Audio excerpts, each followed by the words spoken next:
আসসালামু আলাইকুম। আশা করি সকলেই ভালো আছেন। তো দর্শক বন্ধুরা, আপনারা অনেকেই আমাকে প্রশ্ন করেন যে ভাইয়া আমার সিমটা হারিয়ে গেছে, বা অনেকেই বলেন ভাইয়া আমার সিমটা নষ্ট হয়ে গেছে।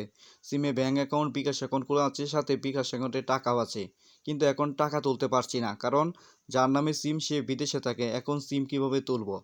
তো দর্শক বন্ধুরা, আপনাদের এসব প্রশ্নের উত্তরে আদৌ সিম তুলতে পারবেন কি না আমি আপনাদের বিস্তারিতভাবে জানাবো। তো অবশ্যই ভিডিওতে আপনারা একটি করে লাইক করে দিবেন, কারণ লাইক করলে পরবর্তী এরকম হেল্পফুল ভিডিও বানাতে আগ্রহ বাড়ে। তো আপনারা যারা এখনও লাইক করেনি তারা এখনই লাইক করে দেন।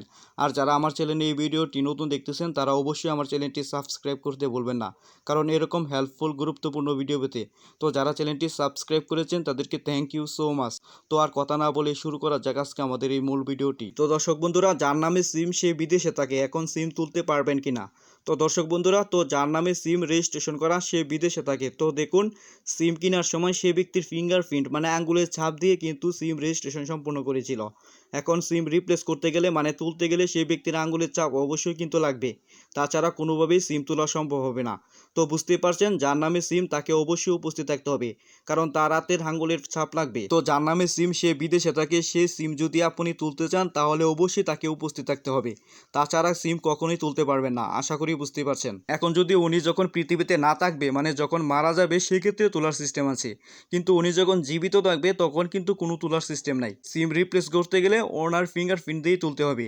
তবে এখানে একটি আপনাদের জন্য সুসংবাদ আছে, সিম আপনি নাই ফেলেন কিন্তু সিমে থাকা আপনার ব্যাঙ্ক অ্যাকাউন্ট, বিকাশ অ্যাকাউন্ট খোলা আছে, ওইগুলো ট্রান্সফার করে আপনি অন্য একটি নতুন সিমে ট্রান্সফার করে নিতে পারবেন।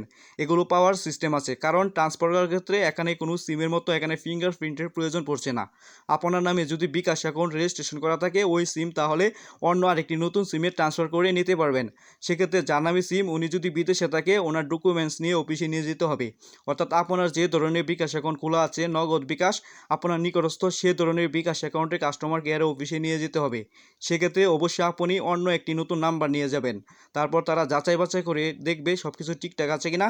যদি থাকে তারা আপনারা নতুন সিমে ট্রান্সফার করে বিকাশ অ্যাকাউন্ট দিয়ে দিবে। তো আশা করি আপনাদের মনের মধ্যে যে কনফিউশনটা ছিল আশা করি সেটা দূর হলো। হয়তো আপনারা দ্বিধাদ্বন্দ্বে ভুগতেছিলেন যে যার নামে সিম রেজিস্ট্রেশন করা সে বিদেশে থেকে আদৌ সেই সিম তুলতে পারবো কি না। আশা করি আপনাদের আজকের ভিডিওটা দেখার পরে আপনাদের কনফিউশনটা দূর হলো। তো জানি না ভিডিওটার মাধ্যমে তথ্য দিয়ে কতটা সহযোগিতা করতে পেরেছি, তো অবশ্যই ভিডিও নিচে কমেন্ট করে জানিয়ে দিবেন। তো সবাইকে বরাবরের মতো একটা কথা বলি, সবাই ভালো থাকুন, সুস্থ থাকুন এই কামনা করি সবসময়। আল্লাহ হাফেজ।